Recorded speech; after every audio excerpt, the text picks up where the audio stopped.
Hello, everybody, and welcome back to our channel. If you're trying to improve your signal service on your Android device and you are wondering how to do so, in today's video, we will be guiding you through the process.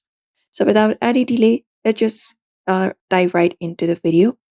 So, for that, one of the simple fixes you can do is restart your phone. Long press on your power button for that, hold it up, and you can look out for the restart option from the given menu and confirm it up, and you can restart your phone.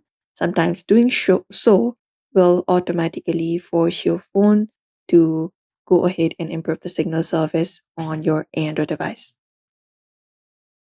Apart from that, what you can do is you can toggle the airplane mode so you can access your quick settings for that and look out for the flight mode or something option.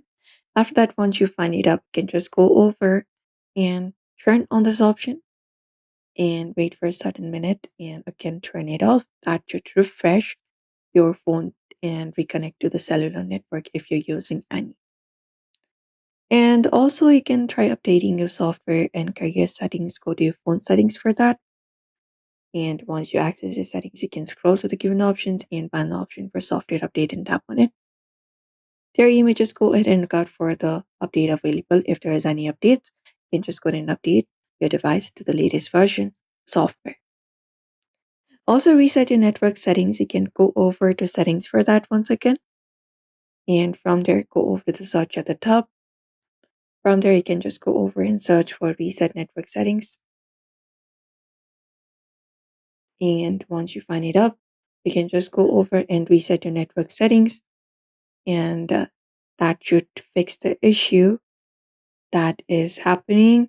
You can just go over and use this process to enable to go over and fix the persistent connection problems that may be happening.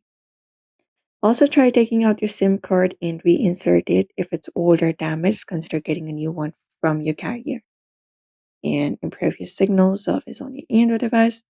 So that is it, everybody. These are some of the methods available. You can try it out. So do not forget to give this video a like and also subscribe for more tips and tutorials.